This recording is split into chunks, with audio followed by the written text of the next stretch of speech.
আল্লাহ নবী দুই পয়গম্বরের দোয়ার কথা স্মরণ করে বিশ্ব নবী আকাশের দিকে চেহারা মুবারক উঠাইয়া চোখের পানি ছেড়ে দিয়ে দিয়ে কান্দেন। আর আমার নবী বলেন, আল্লাহুম্মা উম্মতি, আল্লাহুম্মা উম্মতি, আল্লাহুম্মা উম্মতি, আল্লাহুম্মা উম্মতি। উপরের দিকে উঠাইয়া চোখের পানি ছেড়ে কাঁদেন। আমার আল্লাহ কো জিবরাইল, আমার হাবিবকে গিয়ে জিজ্ঞেস করো কেন এমন করে চেহারা উপরে উঠাইয়া চোখের পানি ছেড়ে ছেড়ে কাঁদে। জিবরাইল হাজির, ওগো নবীজি আপনি কেন গো এমন করে কাঁদতে আছেন, কারণটা কি?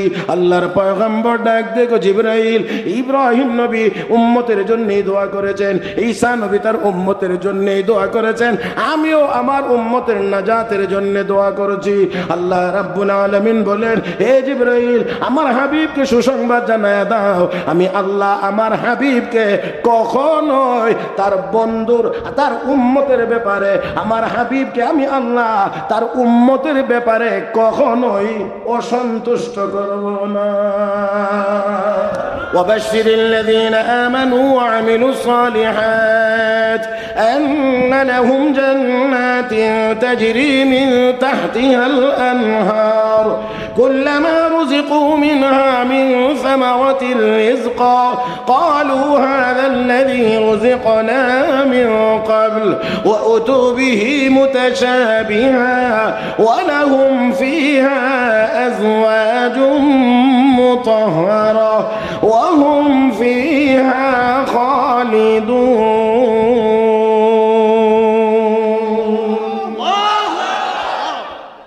আল্লাহ বলেন, হে নবী ইমানদার হওয়ার সাথে সাথে যারা নেককার, অবশ্যই আল্লাযীনা আমানু ওয়া আমিলুস সালিহাত, যারা ইমানদার সাথে নেককার এমন ব্যক্তিদেরকে আপনি জান্নাতের এমন জান্নাতের সুসংবাদ দেন যে জান্নাতের তলদেশে নহর প্রবাহমান।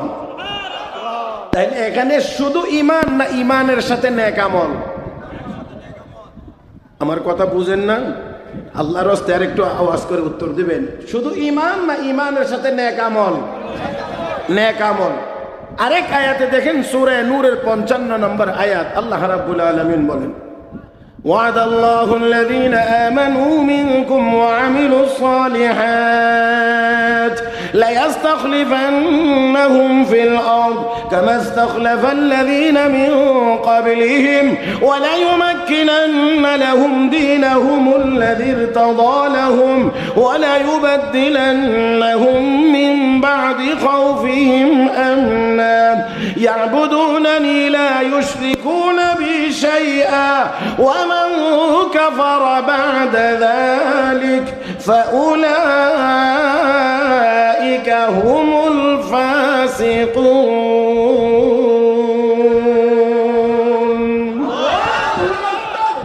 আল্লাহ রাব্বুল আলামিন বলেন, ইমানদার হওয়ার সাথে সাথে যারা নেককার তাদের সাথে আমি আল্লাহর ওয়াদা তিনটা। এক নাম্বার ওয়াদা হলো এই পৃথিবীর শাসন ক্ষমতা আমি আল্লাহ নেককার ইমানদারদের হাতে দান করব। দুই নাম্বার হলো যেই যুগের মুসলমানেরা ইমানদার হবে নেককার হবে ওই যুগে আমি আল্লাহ ইসলাম ধর্মটাকে দুনিয়াতে সুপ্রতিষ্ঠিত করে দেব। নাম্বার তিন, আমি আল্লাহ দুনিয়ার সব কাফের বেঈমানদের সব চক্রান্ত আর ষড়যন্ত্রের হাত থেকে জুলুমের হাত থেকে আমি আল্লাহ তাদেরকে নিরাপত্তা দান করব। একটু আওয়াজ করে বলবেন কি প্রকৃত অর্থে আমার আপনার নিরাপত্তা কে দিবেন? না এত আসতে না, আর একটু আওয়াজ করে বলেন নিরাপত্তা কে দিবেন? আল্লাহ। আল্লাহ যদি নিরাপত্তা দেন তাহলে পানির মধ্যে ডুবাইলেও মরে না, আগুনে ফালাইলেও পুড়ে না। আর আল্লাহ যদি নিরাপত্তা না দেন হাজারো বেষ্টনীর ভিতরে থাকলেও বাঁচা যায় না। হাজারো নিরাপত্তা বেষ্টনীর ভিতরে থাকলেও বাঁচা যায়। যাই হোক, আসুন যেই কথাটা দিয়ে শুরু করেছিলাম এবার একটু আওয়াজ করে বলবেন কি সওয়াবের দরকার কি আমাদের নাই না আছে? তাহলে এবার একটু জবানটা খুলেন, এবার একটু জবানটা খুলে মহব্বতের সাথে সওয়াবের আশা সবাই মিলে আমরা বলি সুবহানাল্লাহ, আলহামদুলিল্লাহ, লা ইলাহা ইল্লাল্লাহ, আল্লাহু আকবার, আরেকটু মহব্বতে আল্লাহু আকবার। মাশাআল্লাহ, আপনাদের কষ্ট হয়েছে মনে হয় না? হ্যাঁ, কষ্ট হয় নাই তো? আলহামদুলিল্লাহ, আলহামদুলিল্লাহ। আপনাদের এই আশা, বসা, বলা এবং শ্রবণ করা আল্লাহ যেন সবগুলোর উপরে আমাদেরকে বরকত দান করেন। আমি ছোট্ট একখানা আয়াত তিলাওয়াত করেছি, ছোট্ট একখানা হাদিসও তিলাওয়াত করেছি। আয়াতে কারিমা এবং হাদিস শরীফকে সামনে রেখে আপনাদের খেদমতে কয়েকটি কথা বলার আশা করছি। আল্লাহ যেন বলবার, শুনবার, বুঝবার এবং আমল করবার তৌফিক দান করেন। মহব্বতের সাথে সবাই বলি আমিন। মুহতারাম হাজরিন, তিলাওয়াত কি তো আয়াতে কারিমার ভিতরে রব্বে করিম বলেন ইন্না নাহনু নাযালনা যিকর, আমি আল্লাহ উপদেশ বাণী তথা কোরআন আমি নাজিল করেছি। ওয়া ইন্না লাহু লাহাফিজুন, এবং এই কোরআনের হেফাজতের জিম্মাদার আমি আল্লাহ নিজে। প্রথম নাম্বার কথা হলো কোরআন নাজিল করেছেন কে? মহব্বতের সাথে বলেন কোরআন নাজিল করেছেন কে? কোরআন কার কালাম? আল্লাহর কালাম, আল্লাহর কালাম, আল্লাহর কালাম। মুহতারাম হাজরিন, দেখেন এই কোরআন আল্লাহর পক্ষ থেকে নাজিল করা, আল্লাহর পক্ষ থেকে। মুহতারাম হাজরিন, সাইয়েদনা হযরত ওমর ফারুক রাদিয়াল্লাহু তাআলা আনহু কাবা শরীফের সামনে নবী কোরআন তেলাওয়াত করতেছিলেন, হযরত ওমর পিছনে দাঁড়িয়ে দাঁড়িয়ে শুনতেছিলেন। নবী তেলাওয়াত করেন, হযরত ওমর শোনেন।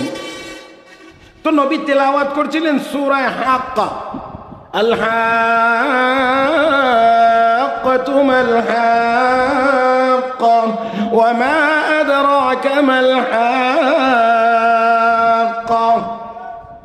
এই সূরাটা তেলাওয়াত করছিলেন। আয়াতের শেষ দিক দিয়ে খুব মিলানো মিলানো ছন্দের মতো মনে হয়। আজ তোমার মনে মনে চিন্তা করছেন মুহাম্মদ নামের লোকটা, জোরে কোন সাল্লাল্লাহু আলাইহি ওয়াসাল্লাম, মুহাম্মদ নামের লোকটা কি কোনো কবি নাকি? এত সুন্দর মিলায়ে মিলায়ে যে পড়তেছে কবিদের মতো। লোকটা কি কোনো কবি নাকি? মনে মনে এমন চিন্তা ভাবনা করতেছে। ইতিমধ্যেই আল্লাহর নবীর জবানে তেলাওয়াত হচ্ছে, وما هو بقول شاعر قليلا ما تؤمنون।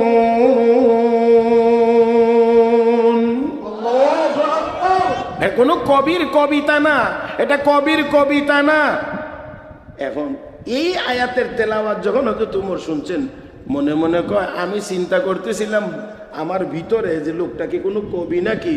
এখন দেখি উত্তর দেয় এটা নাকি কবির কবিতা না। তাহলে আমি যে এই চিন্তা ভাবনা করলাম এটা জানলো কেমন করে?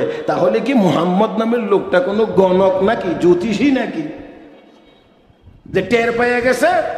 এখন এই যখন মনে মনে চিন্তা, তখন আল্লাহর নবী পরের আয়াত তেলাওয়াত করেন, ওয়ামা হুয়া বিকাউলি কাহিন কালিলাম মা তাযাক্কারুন।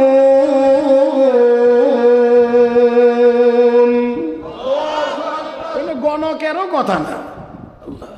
আমি আগে মনে মনে ভাবছিলাম কবির কবিতা নাকি, উত্তর দে কবির কবিতা না।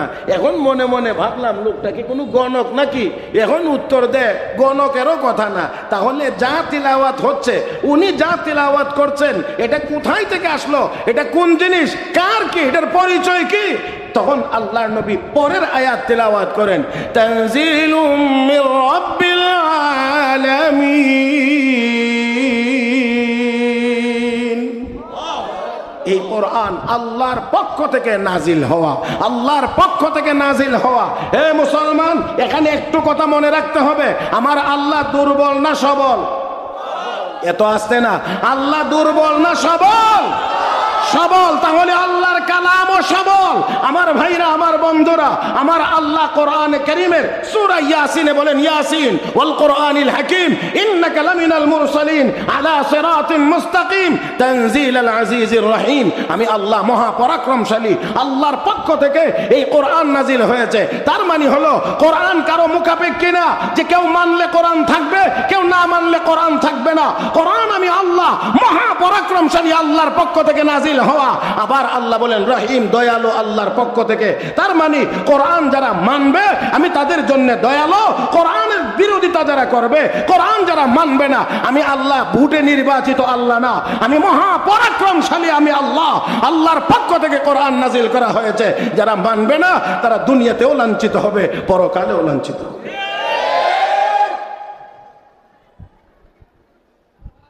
এবারে আসেন, আমি আপনাদের খেদমতে মৌলিকভাবে দুইটা কথা বলবো। কোরআনের সাথে কোনো কম দামি জিনিসের সম্পর্কই নেই।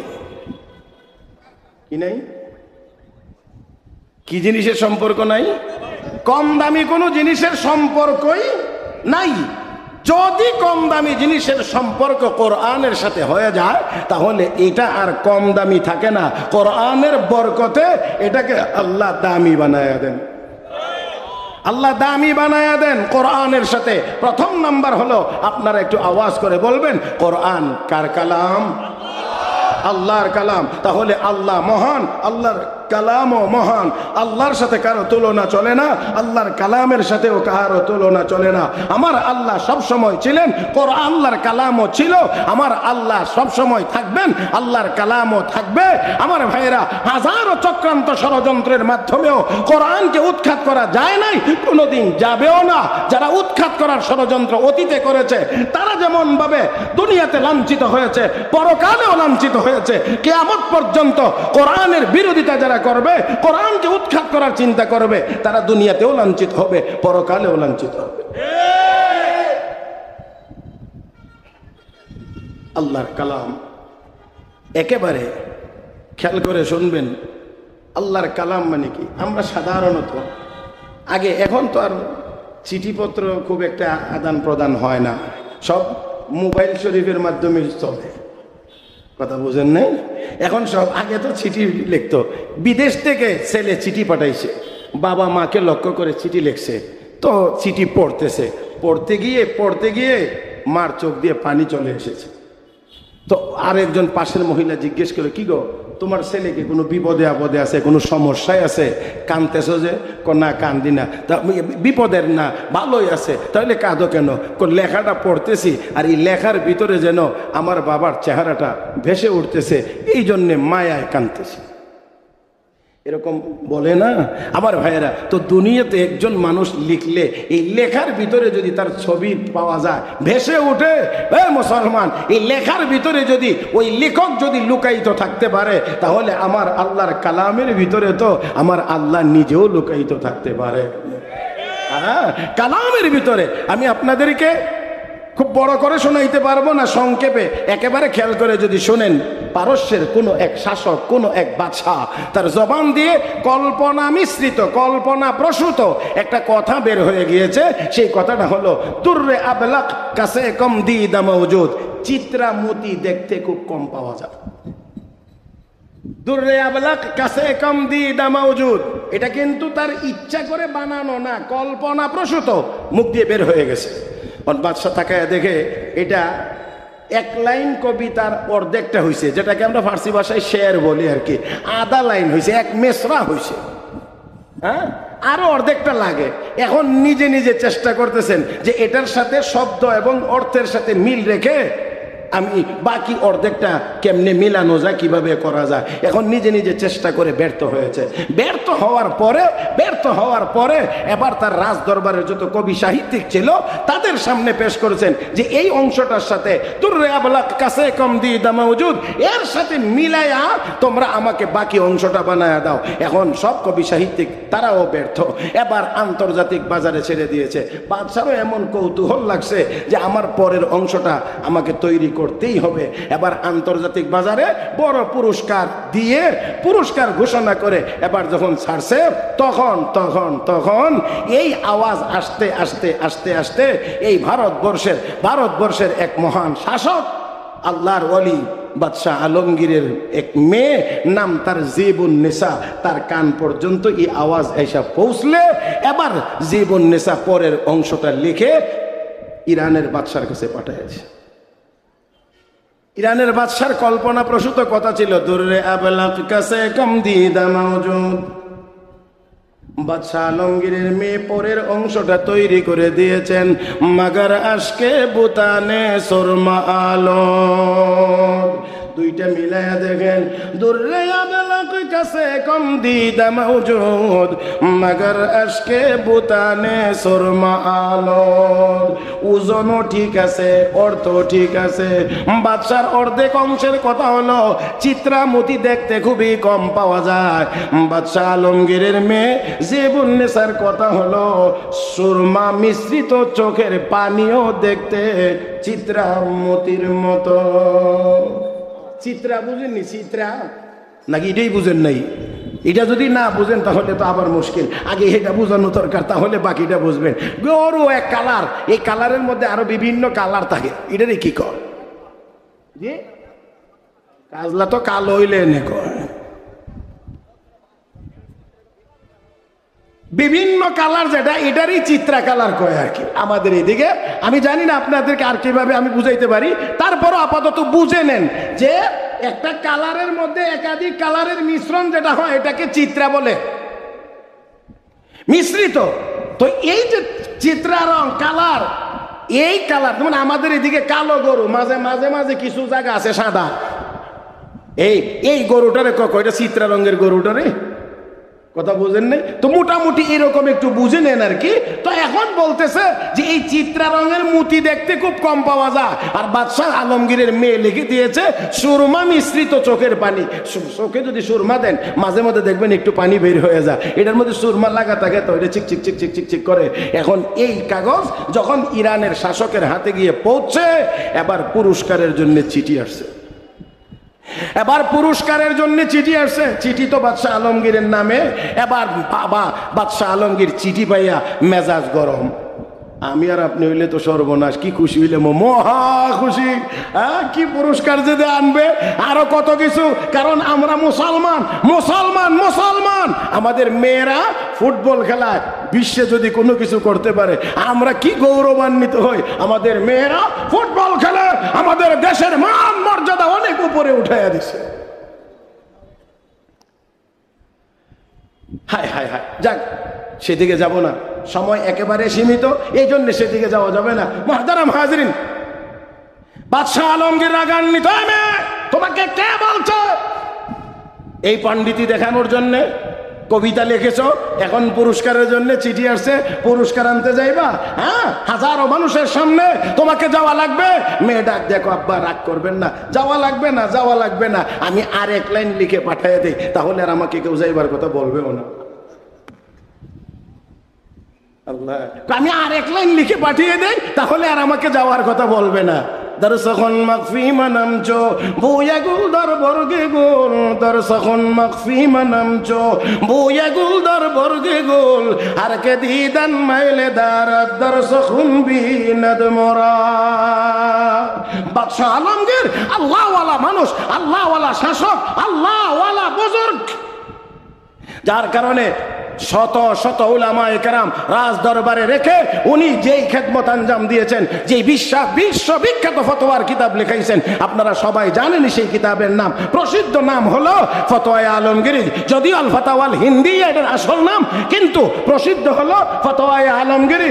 এত বড় আল্লাহর ওয়ালি, এত বড় আল্লাহর ওয়ালি, আমাদের এক বুজুর্গের জবানে, বড় এক বুজুর্গ ফখরে বাঙ্গাল রহমতুল্লাহ আলাইহির সাথের বুজুর্গ, তিনি একদিন বলতেছিলেন আমাদেরকে যে ফখরে বাঙ্গাল রহমতুল্লাহ আলাইহ সমসাময়িক যিনি, উনি যে দেখেন বাদশাহ আলমগীর উলামায়ে কেরামের খেদমত এমন ভাবে করতেন, রাতের বেলা পানি শেষ হয়ে যাবে, তাহাজ্জুদের সময় উলামায়ে কেরামের জন্য পানির কষ্ট না হয়, সেই জন্য বাদশাহ আলমগীর নিজেই গভীর রাত্রিতে এসে পানির ব্যবস্থাটা আগেই করে দিয়ে যেতেন, কেউ যেন টেন না পায়, সবাই ঘুমাইলে ঘুমের টাইমটার মধ্যে। তো এখন প্রতিদিনই পানি শেষ হয়, আবার ভোর রাত্রে উঠে দেখে পানি ভরা। পানিটা দেখে একজন আলেম মনে মনে ভাবলেন, আচ্ছা একটু দেখি তো পানিটা কে দিয়ে যায়। রাত্র গভীর হয়েছে, দেখা যায় পানির এই খেদমতটা স্বয়ং বাদশাহ নিজেই করতেছে।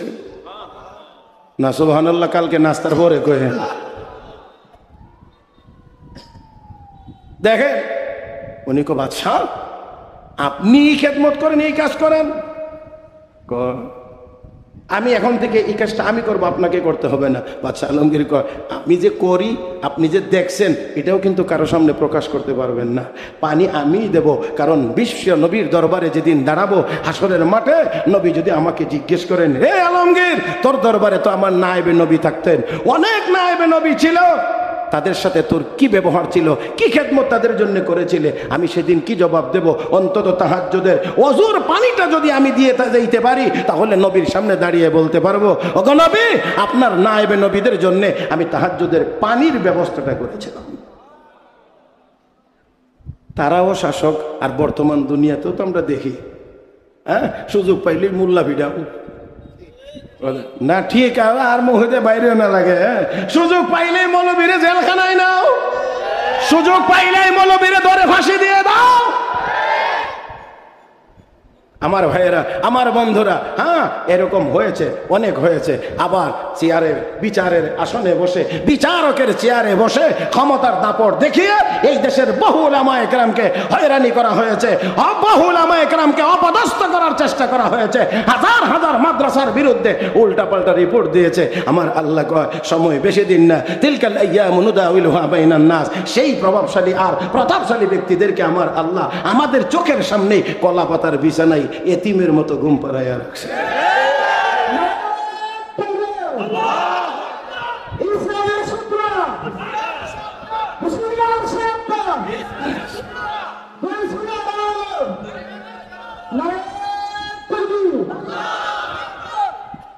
তকবীরও আর একটু সিরিয়ালে, আর একটু স্পিডে হইতে হবে, উত্তরটাও আর একটু সুন্দর করে হতে হবে।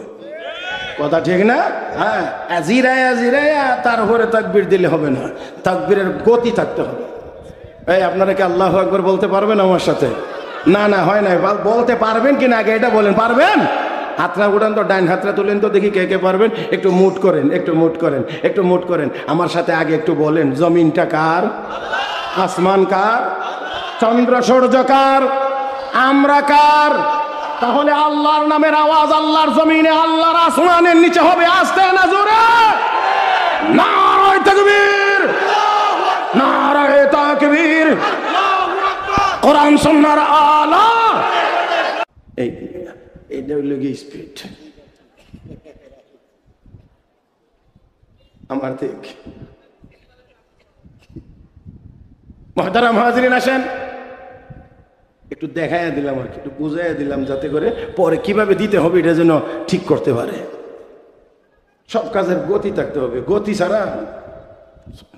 আসেন, বলছিলাম মনে আছে আপনাদের? হ্যাঁ, লেখছে বাদশাহ আলমগীর। বাদশাহ আলমগীরের এই যে আল্লাহওয়ালা মেয়ে, আল্লাহওয়ালা বাদশাহ করে আল্লাহওয়ালি মেয়ে, আল্লাহওয়ালি মেয়ে। এই জন্যে, কারণ বাদশা কয় এইরকম কবি কোথায় জন্ম নিল রে, এই কবিকে তো আমার একটু দেখা লাগবে, পুরস্কারও দেব, দেখবো। বাদশা আলমগীর মেয়েকে বলছিলেন, তোমাকে কি এখন দেখা দিতে হবে? না আব্বা, টেনশনের কোনো কারণ নাই, আমি এক লাইন লিখে পাঠিয়ে দিচ্ছি, আর দেখবার কথা বলবে না। তখন তিনি লিখছেন, দরসখন মাগফি মানাম চোম বুয়ে গুল দর বর্গে গোল আর কে দিদান মাইলে দারাত দরসখন বিনাদ মোরা। ফুলের ঘ্রাণ যেমন ফুলের ভিতরে লুকাইত। এ ভাই, ঘ্রাণ কি দেখা যায়? ওমা কয় না, ফুল দেখা যায়, ঘ্রাণ দেখা যায় না। ফুলের ঘ্রাণ যেমন করে ফুলের ভিতরে লুকাইতো, আমিও আমার কথার ভিতরে তেমন ভাবে লুকাইতো। আর কে দিদান মাইলে দারাদ দরসখন বিনাদ মোরা। যারা আমাকে দেখতে চাও, আমার কথার দিকে তাকাইলেই বুঝতে পারবা আমি কি।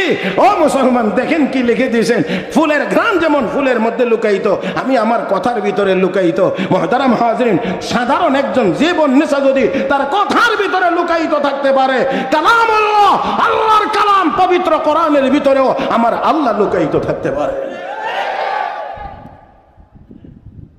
মুহতারাম হাজিরিন, তো আসুন, আমার বলার কথা ছিল প্রথমত, কোরআনের সাথে কোনো কম দামি জিনিসের সম্পর্ক নাই। কোরআন এক নাম্বার কার কালাম? দুই নাম্বার, কোরআন সংরক্ষিত ছিল লৌহে মাহফুজে। কোরআন সংরক্ষিত ছিল লৌহে মাহফুজে। আওয়াজ করে বলুন, ওই জায়গাটা কম দামি জায়গা না বেশি দামি জায়গা? খেয়াল করেন। তারপরে আসেন, কোরআন নাজিল হয়েছে জিবরাইল ফেরেশতার মাধ্যমে। আওয়াজ করে বলুন, জিবরাইল ফেরেশতা কম দামি ফেরেশতা না দামি ফেরেশতা? দামি ফেরেশতা। কোরআন নাজিল হয়েছে, কোরআন নাজিল হয়েছে রমজান মাসে। আওয়াজ করে বলুন, কম দামি মাস না বেশি দামি মাস? কোরআন নাজিল হয়েছে লাইলাতুল কদরে। কম দামি রাত না বেশি দামি রাত?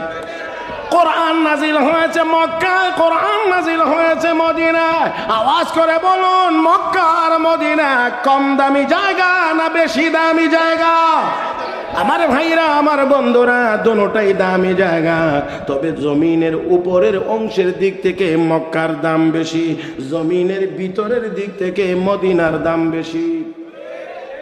জানি না আপনারা আমার এই কথা বুঝছেন কিনা। আমরা এখন যে বসা আছি, এই বসা আছি এটা হলো জমিনের পিঠ। আমরা বসা আছি, এটা জমিনের পিঠ। এটাকে বলা হয় ভূপৃষ্ঠ। আমার ভাইরা, মানুষকে মারা গেলে যে কবর দেওয়া হয়, এই কবরটা হলো জমিনের পেট। এটাকে বলা হয় ভূগর্ভ।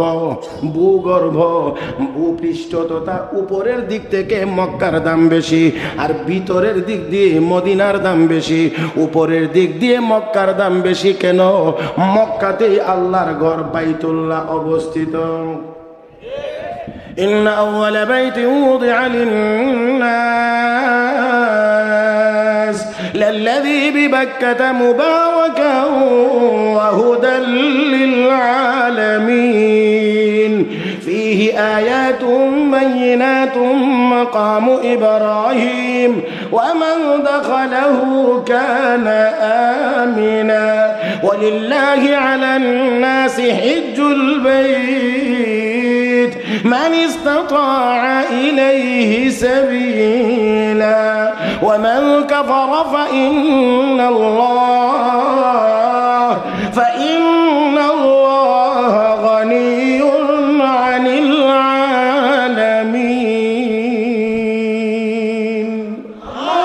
এ মুসলমান, এই পৃথিবীর সর্বপ্রথম ঘর যা আল্লাহর ইবাদতের জন্য বানানো হয়েছে, পৃথিবীর মানুষের জন্য, সেই ঘরটা মক্কায় অবস্থিত। ইন্না আউয়ালা বাইতি উযিআ লিন-নাস লাল্লাযী বিবাক্কা, এই ঘরটা মক্কায় অবস্থিত। আমার ভাইরা, এই জন্য এই জমিনের উপরের অংশের দিক থেকে মক্কার দাম বেশি। ও মুসলমান, জমিনের পেটের দিক দিয়ে, বিতর্গত দিক দিয়ে, জমিনের বিতর্গত দিক দিয়ে মদিনার দাম বেশি। তার কারণ হলো মদিনার বুকে শুয়ে আছেন বিশ্ব নবী রাহমাতুল লিল আলামিন। এই জন্য কবি বড় সুন্দর করে বলেছেন, রাহে মেরা মাসকান, রাহে মেরা মাসকান হাওয়ালি কাবা, বনে মেরা মদফন দিয়ারে মদিনা। আমার দুনিয়ার জীবনের বাড়িটা যেন কাবা ঘরের আশেপাশে হয়, মরার পরে আমার দাফনটা যেন নবীজির রওজায়ে আতহারের পাশে হয়। আমার ভাইরা, আমার বন্ধুরা, এই জন্য যে ওমর ফারুক রাদিয়াল্লাহু তাআলা আনহু তিনি আল্লাহ রাব্বুল আলামিনের কাছে দোয়া করতেন, আল্লাহুম্মা রযুকনি শাহাদাতান ফি সাবিলিক ওয়াজআল মাউতি ফি বালাদি রাসূলিক, আল্লাহুম্মা রযুকনি শাহাদাতান ফি সাবিলিক ওয়াজআল মাউতি ফি বালাদি রাসূলিক। আল্লাহ, তোমার রাস্তায় আমার জন্য শাহাদাত মঞ্জুর করো, মানে আমাকে শহীদ হিসাবে কবুল করো, আর আমার মওতটা তোমার রাসূলের শহরে করো। ও ভাই, লক্ষ্য করে দেখেন, বাহ্যিকভাবে যদি দেখেন একটা আরেকটার বিরোধী হয় কিছুটা। আল্লাহুম্মা রযুকনি শাহাদাতান ফি সাবিলিক, আল্লাহ আমার জন্য তোমার রাস্তায় শাহাদাত মঞ্জুর করো। শহীদ হইলে জিহাদের ময়দানে গেলে এটা মদিনায় হতে পারে, মদিনার বাহিরেও হতে পারে, দূরেও কোথাও হতে পারে। সাথে সাথে আবার তিনি দোয়া করেন, আল্লাহ ওয়াজআল মাউতি ফি বালাদি রাসূলিক, আমার মওতটা যেন আবার তোমার রাসূলের শহরেও হয়। ও মুসলমান, আল্লাহ রাব্বুল আলামিন চাইলে, আল্লাহ চাইলে দুটোটাকে একসাথেও করে দিতে কন্যা করেন না, কন্যা আল্লাহ চাইলে দুটোটাকে একসাথে করে দিতে পারেননি না পারেন না? হযরত ওমর দোয়া করেছেন, আল্লাহ শাহাদাত নসিব করো, শাহাদাত নসিব করো, মদিনাতে আবার মওতটাও নিশ্চিত করো। আমার বন্ধুরা, আল্লাহ রাব্বুল আলামিন ব্যবস্থা করে দিলেন ফজরের নামাজের সময়ে, ইমামতির সময়ে কমবক্ত আবু লুলুর ওই খঞ্জরের আঘাতে হযরত ওমর শাহাদাত বরণ করেছেন, আবার মওত মদিনার ভিতরেই হয়েছে। আল্লাহু আকবার। তো জমিনের উপরের অংশের দিক থেকে মক্কার দাম বেশি, জমিনের ভিতরের দিক থেকে মদিনার দাম বেশি। আল্লাহ যেন আপনাদের সবাইকে সেই মক্কা মদিনার জিয়ারত নসিব করেন। আপনাদের বরকতে আল্লাহ যেন আমাকেও নসিব করেন, বারবার নসিব করেন। মুহতারাম হাজরিন, ওই জায়গা কি, ওই জায়গা কেমন, যারা গেছেন তারা গিয়ে টের পাইছেন, যারা যান নাই এটা দূর থেকে বোঝানোর জিনিস না, ওইখানে গিয়ে বুঝবার জিনিস যে এটা কি। এখান থেকে একটা বিবরণ দেওয়া যাবে, কিন্তু বিবরণ আর বাস্তবতায় এক জিনিস নয়। যান কাবার সামনে গিয়ে দাঁড়ান, তাহলে দেখতে পারবেন এই কাবা কোন জিনিসের নাম। মুহতারাম হাজরিন, মুহতারাম হাজরিন, আপনি গেলে আপনার ক্ষুদ্র জ্ঞান এখানে গিয়ে একটা সময় দেখবেন যে কতটুকু বুঝে আসবে আর কতটুকু বুঝে আসবে না আল্লাহ ভালো জানেন। আমার ভাইয়েরা, কি এক ঘর, কি এক ঘর, কি এক ঘর। এই ঘরের চতুর্দিক দিয়া সব সময় আল্লাহর বান্দা বান্দিরা তাওয়াফ করতেই আছে, তাওয়াফ করতেই আছে। সারা পৃথিবীকে এই ঘর আকর্ষণ করে। মুহতারাম হাজরিন, যাই হোক, আমি অনেক দূর চলে আসছি। বলছিলাম কোরআন নাজিল হয়েছে মক্কা মদিনায়। কম দামি জায়গা না বেশি দামি জায়গা?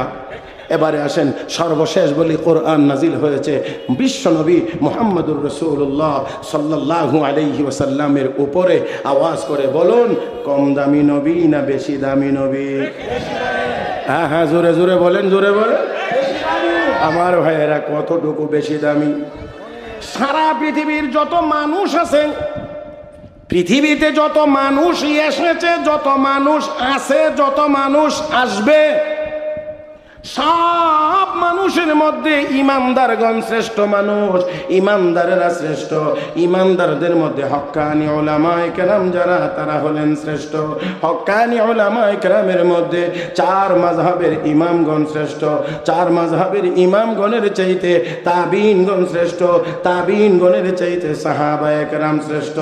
আমার বন্ধুরা, সকল সাহাবায়ে কেরামের মধ্যে 3500 শ্রেষ্ঠ। 3500 এর মধ্যে 1450 সাহাবায়ে কেরাম শ্রেষ্ঠ। 1450 সাহাবায়ে কেরামের মধ্যে 313 জন সাহাবী শ্রেষ্ঠ। 313 জনের মধ্যে 10 জন সাহাবী শ্রেষ্ঠ। 10 জনের মধ্যে 4 জন শ্রেষ্ঠ। 4 জনের মধ্যে 1 জন সাহাবী আবু বকর সিদ্দিক শ্রেষ্ঠ। সকল সাহাবীদের চাইতে সকল আম্বিয়া কেরাম হলেন শ্রেষ্ঠ। সকল আম্বিয়া কেরামের মধ্যে 313 জন যারা ছিলেন রাসূল, তারা হলেন শ্রেষ্ঠ। 313 জনের মধ্যে উলুল আজমি মিনার রাসূল, ওই উলুল আজমি মিনার রাসূল 5 জন বা 7 জন পয়গম্বর শ্রেষ্ঠ। ওই 5 জন বা 7 জন পয়গম্বরের মধ্যে আমার আপনার নবী হলেন সকলের শ্রেষ্ঠ। আমার বন্ধুর, আল্লাহ রাব্বুল আলামিন কোরআন নাজিল করেছেন আমার আপনার নবীর উপরে, সাইয়্যিদুল মুরসালিন, ইমামুল মুরসালিন, রাহমাতুল লিল আলামিনের উপরে শ্রেষ্ঠ নবী। তাহলে লক্ষ্য করে দেখুন, আল্লাহ রাব্বুল আলামিন মহান, আল্লাহর কালাম মহান। কোরআন লৌহে মাহফুজে সংরক্ষিত দামি জায়গা। কোরআন নাজিল হয়েছে জিবরাইল ফেরেশতার মাধ্যমে, দামি ফেরেশতা। কোরআন নাজিল হয়েছে রমজান মাসে, দামি মাস। কোরআন নাজিল হয়েছে লাইলাতুল কদরে, দামি রাত। কোরআন নাজিল হয়েছে মক্কা মদিনায়, দামি জায়গা।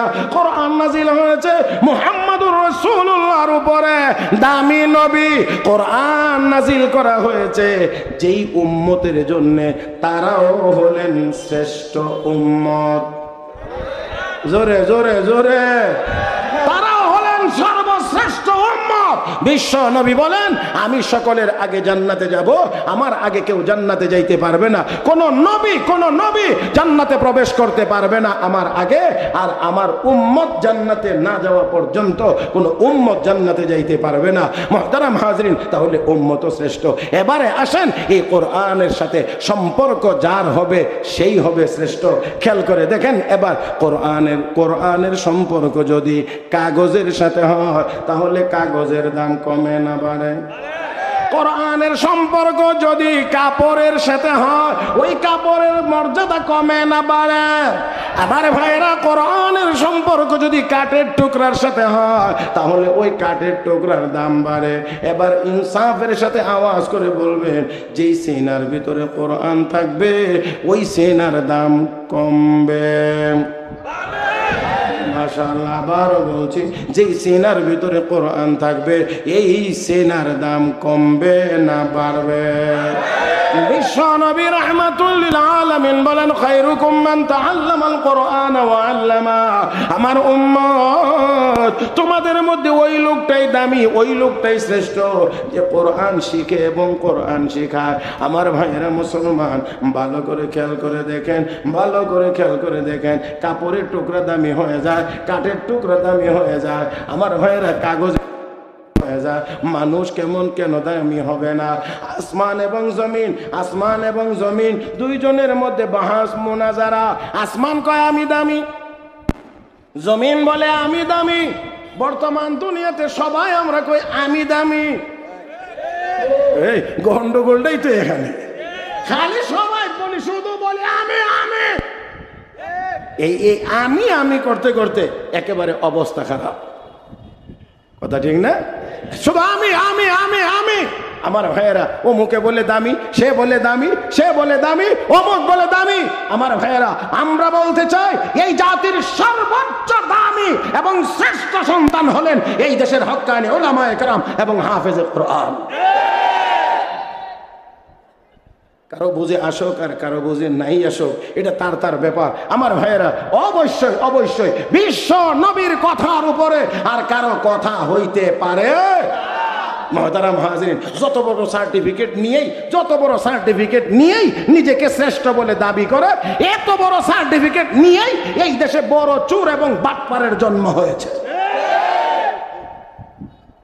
যত বড় সার্টিফিকেট দাঁড়ি তত বড় মাপের চোর।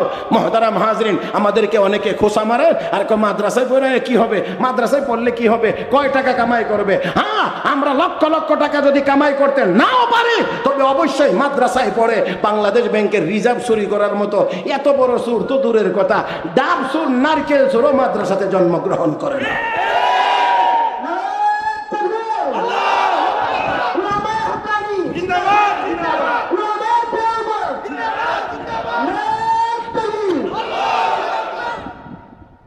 আমার ভাইয়েরা, আমাদের মাদ্রাসাতে ভর্তি হয় 6 বছর, 7 বছর, 8 বছর বয়সে।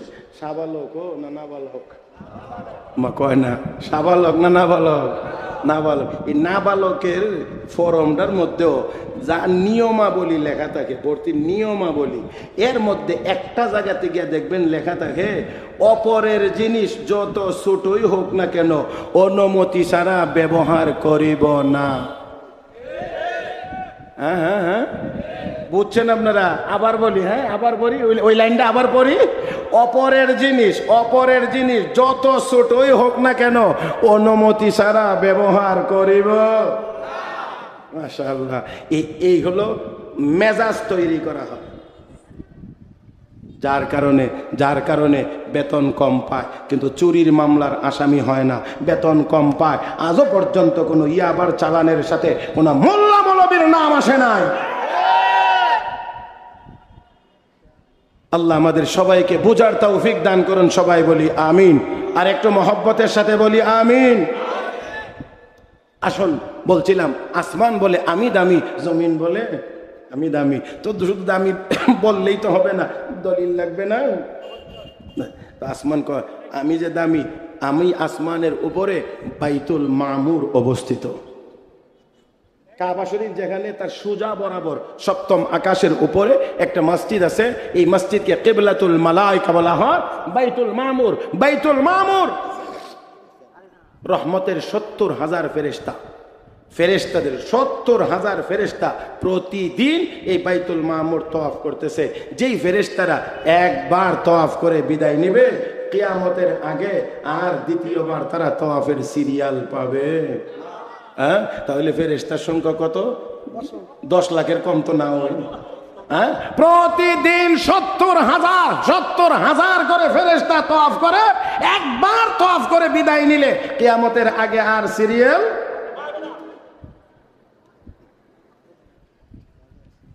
জি, এই বাইতুল মামুর, আমি আসমানের উপরে, জমিন আমি শ্রেষ্ঠ। জমিন কো ফেরেশতাদের কেবলা বাইতুল মামুর, তুমি আসমানের উপরে, এই জন্যে তুমি দামি। তো আমি জমিনের উপরে তাকায় দেখো না বাইতুল্লাহ, বাইতুল্লাহ দেখো না, তাহলে তুমি কেমনে তুমি বাইতুল মামুর নিয়ে কেমনে দামি হও? আসমান কয়েছে নাও, ঠিক আছে মানলাম, আমি আসমানের উপরে লৌহে মাহফুজ আছে, আমি আসমানের উপরে লৌহে মাহফুজ আছে, তুমি জমিনে কি লৌহে মাহফুজ আছে? জমিন কো আসমান, তুমি আসমানের উপরে লৌহে মাহফুজ কয়টা আছে? তুমি আসমানের উপরে লৌহে মাহফুজ কয়টা আছে? কয়েকটা লৌহে মাহফুজ নিয়ে তোমার এত বাহাদুরি আর এত গর্ব করছো, আর আমি জমিনের উপরে তাকায় দেখো লক্ষ লক্ষ নয় কোটি কোটি লৌহে মাহফুজ ঘোরাফেরা করতে আছে। আমার ভাইয়েরা, আমার বন্ধুরা, এর ভিতরেও তো আমরা আবার সৌভাগ্যের সাথে এবং শুকরিয়া আদায়ের সাথে আমরা বলতে পারি, বর্তমান পৃথিবীতে যদি বলা হয় বর্তমান দুনিয়ার শ্রেষ্ঠ হাফেজ কোন দেশে আছে, আমি অত্যন্ত সাহস করে বলতে পারি বর্তমান পৃথিবীর সবচেয়ে শ্রেষ্ঠ হাফেজ আমার বাংলাদেশে আছে। আমার ভাইয়েরা, আমার বন্ধুরা, যেই বাংলার জমিনে সারা পৃথিবীর শ্রেষ্ঠ হাফেজে কোরআন তৈরি হয়, যেই বাংলার জমিনে 12 বছর থেকে 15 বছরের ভিতরে 30 পারা কোরআন যে হাফেজের সিনার ভিতরে জমা হয়, একজন দুজন নয়, হাজার হাজার হাফেজে কোরআন তৈরি হয়। এই দেশে কোন কুলাঙ্গারের কোরআন শিক্ষা বন্ধ করে দেওয়ার স্বপ্ন পূরণ হতে পারে না।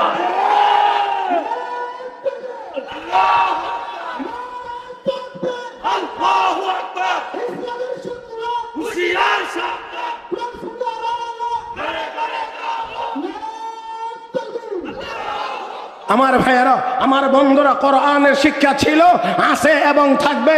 কোরআন কোন দুর্বল মালিকের পক্ষ থেকে আসে নাই, সবল মালিকের পক্ষ থেকে আসছে। মানলে সেই আল্লাহ তোমার জন্য রহিম, না মানলে সেই আল্লাহ তোমার জন্য আজিজ। কারণ আরো বহু বড় বড় মহাশক্তি, মহারথী, সোনারথী, তারা কোরআনের বিপক্ষে অবস্থান নিয়েছিল, কেউ টিকতে পারে নাই, এখনো কেউ টিকতে পারছে না, কিয়ামত পর্যন্ত কেউ টিকতে পারবেও না। আমার ভাইয়েরা, আমার বন্ধুরা, তো এই কোরআনের সাথে সম্পর্ক হলে মর্যাদা কমে না বাড়ে? জোরে কোন, কমে না বাড়ে? বাড়ে। একটু লক্ষ্য করে দেখেন সাহাবায়ে কেরাম রিদওয়ানুল্লাহি তাআলা আলাইহিম আজমাইন, তারা পৃথিবীর নিকৃষ্টতম মানুষ ছিলেন। বর্বর যাদেরকে বলা হইতো, বর্বর মানুষ যাদেরকে বলা হইতো, যুগটাকে বলা হইতো আইয়ামে জাহিলিয়াত, মূর্খতার যুগ। আল্লাহ এখানে তো আবার আরেক কথা বড় হয়ে যাবে, এই জন্য বলতে চাই না। দেখেন, আইয়ামে জাহিলিয়াত শব্দটার শাব্দিক অনুবাদ করলে এর অর্থ দাঁড়ায় মূর্খতার যুগ, নাকি? আইয়ামে জাহিলিয়াতের শব্দের শাব্দিক অর্থ হলো মূর্খতার যুগ। আমার ভাইয়েরা, ওই দেশের মানুষ তো সবাই অশিক্ষিত ছিল না, শিক্ষিত মানুষও ছিল। এই দেশের মানুষ তো সবাই অশিক্ষিত ছিল না, বড় বড় কবি সাহিত্যিক ছিল, দার্শনিক ছিল, পণ্ডিত ছিল। তাদের লেখার সাহিত্যিকতা এত উচ্চাঙ্গের যে আমরার মতো মানুষ পয়রা বুঝবার যোগ্যতাও নাই। তারপরেও ওই যুগটাকে মূর্খতার যুগ বলা হইল কেন? আমার ভাইরা, আমার বন্ধুরা, মনে রাখতে হবে, হাজারো শিক্ষিত হওয়ার পরেও যদি আমার আল্লাহকে চিনে না, শিক্ষিত হওয়ার পরেও যদি চুরি বন্ধ করতে পারে না, শিক্ষিত হওয়ার পরেও যদি ডাকাতি বন্ধ করতে পারে না, শিক্ষিত হওয়ার পরেও যদি দর্শন বন্ধ করতে পারে না, শিক্ষিত হওয়ার পরেও যদি ইফতেজিং বন্ধ হয় না, শিক্ষিত হওয়ার পরেও যদি আমার ভাইয়েরা মাদক ছাড়তে পারে না, তাহলে বুঝতে হবে আসলে এটা কোনো শিক্ষার মধ্যেই পড়ে না। আল্লাহ, মনে হয় একটু কঠিন বলে ফেলেছি, রাগ করবেন তাই না? তবে রাগ করলে একটা কথা খেয়াল করে একেবারে আমার চোখের দিকে তাকায়া যদি শোনেন, তাহলে আমি আপনাদের জন্য অন্তর থেকে মুসাফির হিসেবে দোয়া করব। একেবারে আমার চোখে তাকায়া আমার ভাইয়েরা মনে রাখবেন, সকল প্রাণী বাঁচার জন্যে তার পানাহার লাগে, কয় না? সকল জীব বেঁচে থাকার জন্য তার পানাহারের প্রয়োজন হয়, রেস্টের প্রয়োজন হয়, আরামের প্রয়োজন হয়, সহজ করে বললে ঘুমের প্রয়োজন হয়, তাই না? এবারে দেখেন, আমরা যেমন জীব, গরুও তো জীব। আল্লাহ বুঝাইতে পারবো কিনা আমার যোগ্যতার অভাব। সকল মানুষ জীব, তবে সকল জীব মানুষ না। যদি বুঝেন তো একটু জোরে বলবেন, সকল মানুষ জীব কিন্তু সকল জীব মানুষ না। তাহলে বুঝা যায় একটা বেশ কম আছে, একটা সব মানুষ জীব কিন্তু সব জীব মানুষ না। গরুও জীব, ছাগলও জীব, গাধাও জীব, গুড়াও জীব, সাপ বিচ্ছুও জীব, কিন্তু তারা মানুষ না। তাহলে বোঝা গেল একটা দিক দিয়ে আমরা সাথে মিল আছে, আমরা জীব, সবাই জীব, তারাও জীব, আমরাও জীব। তাহলে জীব হিসাবে জৈবিক চাহিদা আছে, খাইতে হয়, পান করতে হয়, ঘুমাইতে হয়, রেস্ট নিতে হয়। তাহলে এই চাহিদা শুধু আমরারই আছে না গরুরও আছে, ছাগলেরও আছে, গাধারও আছে, অন্যান্য জীবজন্তু জানোয়ারেরও আছে। তাহলে এখানে একটু লক্ষ্য করেন এই জায়গাটা একেবারে, আমি না আবার বলছি যে আমার দিকে তাকায় শুনবেন। জৈবিক চাহিদা, জীব হিসাবে খাওয়া দাওয়ার চাহিদা, ঘুমানোর চাহিদা আমাদেরও আছে, গরুরও আছে। তবে আমাদের চেয়ে গরুর খাওয়ার চাহিদা কম। আমনে যদ্দুর খান গরুরে উদ্দুর দিলেই হয়, আমনে যদ্দুর পানি পান করেন একটা গরুরে উদ্দুর পানি দিলেই হয় না আরো বেশি দেওয়া লাগে? তাহলে বোঝা গেল তার চাহিদা আরো বেশি। তাহলে জীব হিসাবে পানাহার করা এটা গরুরও আছে, আমার মধ্যেও আছে। তো আমি আর মানুষ, মানুষ আর গরুর মধ্যে এখানে তো ব্যবধান নাই। জৈবিক চাহিদা তার যেমন আছে আমারও তেমন আছে। এ মুসলমান, ভালো করে খেয়াল করতে হবে, দেখেন লক্ষ্য করে। এখন কোন মানুষ, কোন জীব যদি বিদ্যা বুদ্ধি অর্জন করে, লেখাপড়া করে, শিক্ষিত হয়, আর তার একমাত্র উদ্দেশ্য যদি হয় কেমন করে বেশি বেতন পাওয়া যায়, কেমন করে বেশি খাওয়া যায়, কেমন করে বেশি ঘুমানো যায়, যদি কেউ এই একমাত্র উদ্দেশ্য নিয়ে লেখাপড়া করে, তাহলে এই লেখাপড়া করে সর্বোচ্চ কেউ একজন শিক্ষিত জীব হতে পারবে, কোনোদিন সে একজন শিক্ষিত মানুষ হতে পারবে না। যদি একমাত্র টার্গেট হয় কেমনে খাবো, কেমনে ঘুমাইব, বিল্ডিং কত বড় করব, এই জন্যে যদি লেখাপড়া করে, বিদ্যা অর্জন করে, এই বিদ্যা অর্জনের মাধ্যমে মানুষ হতে পারে না, সর্বোচ্চ একজন শিক্ষিত জীব হতে পারবে। শিক্ষিত মানুষ যদি হতে হয় তাহলে অবশ্যই তাকে দুনিয়ার সাথে আখিরাতের চিন্তা থাকতে হবে, আল্লাহর পরিচয়ের চিন্তা থাকতে হবে। জীবজন্তু জানোয়ারে খায় বাঁচার জন্যে, বাঁচে আরেকবার খাওয়ার জন্যে। রাতের বেলা খাইলো তো বাঁচলো, সকালে ঘুম থেকে উঠে প্রস্রাব পায়খানা করে গরু আবার খাইলো, তাহলে রাতের বেলা খাইলো বাঁচার জন্যে, বাঁচলো আবার খাওয়ার জন্যে। আর মানুষ খাইবে বাঁচার জন্যে আর বাঁচবে আল্লাহর ইবাদত করার জন্যে। বেশ কম কিছু আছে না নাই? তারাও খায়, আমরাও খাই, তারাও খায়, আমরাও খাই, ব্যবধান আছে না নাই? তারা খায় বাঁচার জন্যে, বাঁচে আরেকবার খাওয়ার জন্যে, আর আমরা খাই বাঁচার জন্যে আর বাঁচবো আল্লাহর গোলামি করার জন্যে। এখন খাওয়ার উদ্দেশ্য যদি হয় বাঁচা, আবার বাঁচার উদ্দেশ্য যদি হয় আরেকবার খাওয়া, তাহলে উনি আর মিস্টার গরুর মধ্যে কোনো পার্থক্য দেখে আমি বলছি, কষ্ট পাইলে আমার উপরে কেন? আমি ঠিকানা বলে দেই, রাগ করলে এখানে করি। কি কোন আপনারা? ولقد ذرأنا لجهنم كثيرا من الجن والإنس لهم قلوب لا يفقهون بها ولهم أعين لا يبصرون بها ولهم آذان لا يسمعون بها أولئك كالأنعام بل هم أضل أولئك هم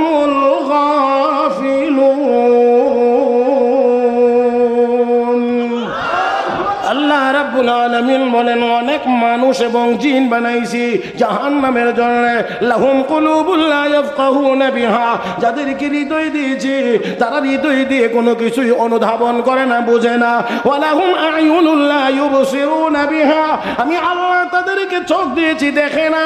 ওয়া লাহুম আযানুল লা ইয়াসমাউনা বিহা, আমি আল্লাহ কান দিয়েছি, কান দিয়ে তারা শোনে না। আমার আল্লাহ কয় উলাইকা কাল আনআম, চতুষ্পদ জন্তু জীবজন্তু জানোয়ার জানোয়ার যেমন বোকা, এই মানুষগুলো মানুষ হইয়াও তেমন বোকা। বালহুম আদাল। রব্বে কারীম বলেন কানে উলামায়ে কেরাম, আম্বিয়ায়ে কেরাম, সাহাবায়ে কেরাম সবাই আল্লাহ ওয়ালা যারা, তাদেরকে সতর্ক করে আও দুনিয়ার পথ থেকে ফিরে জান্নাতের পথে আসো, জান্নাতের পথে আসো। তখন তারা রাগান্বিত হয়ে কয়, জান্নাতের কথা বলে আমাদের জীবনের সাথে উপহাস করা হয়। আলেম উলামারা, মোল্লা মৌলবীরা মাটির নিচের কথা কয়, মাটির উপরের কথা কয় না। এই বলে যারা উপহাস করে, ঠাট্টা করে, আমার আল্লাহ কবাল হোম আবাল, এটা চতুষ্পদ জীব জন্তু জানোয়ারের চাইতে আরো নিকৃষ্ট, আরো খারাপ। আমার ভাইয়েরা, এই জন্য আসুন আরো সহজে বলি, কোরআন হাদিস যারা বুঝানোর পরেও যারা বুঝতে চায় না, আরো তেরামি করে, আল্লাহর ভাষায় তারা পাগল ছাড়া আর কিছুই হতে পারে না। ও মুসলমান, তাই আসুন এবার আমি আপনাদেরকে বলতে চাই, আমরা কি শুধু দুনিয়া না জান্নাত আমাদের আসল ঠিকানা? জোরে কোন জান্নাত, জান্নাত, জান্নাত। আমার বন্ধুরা, দুনিয়া আমাদের আসল ঠিকানা না। খেয়াল করে দেখেন, পাখি উড়ে দুইটা আকাশে, একটার নাম ঈগল আর একটার নাম শকুন। চিনেননি? চিনেন না? একটার নাম শকুন আর একটার নাম ঈগল। শকুন আমাদের দেশের সব মানুষই চিনে, ঈগল সবাই না চিনলেও গত নির্বাচনে চিনাইয়া দিছে। হ্যাঁ, গত একটা নির্বাচন যে হয়েছিল, এই সময় ঈগল একেবারে ঘরে ঘরে চিনাইয়া দিছে। আমার বন্ধুরা, একই শূন্যে দুটা ওরে, নিচের দিকে তাকায়া খাবার তালাশ করে, তবে শকুন সব সময় মরার পচাটার দিকে তাকিয়ে থাকে। ঈগল সব সময় জিন্দাটা তালাশ করে খায়, শিকার করে খায়। আমার ভাইয়েরা, এই দুনিয়াতে কাফির বেঈমানরা বিচরণ করে, ইমানদারেরাও বিচরণ করে, একই দুনিয়াতে চলাফেরা করে। কাফির বেঈমানরা তাদের দৃষ্টি হলো মরা পচা দুনিয়ার দিকে, ইমানদার নেককারদের দৃষ্টি হলো আল্লাহর তৈরি জান্নাতের দিকে।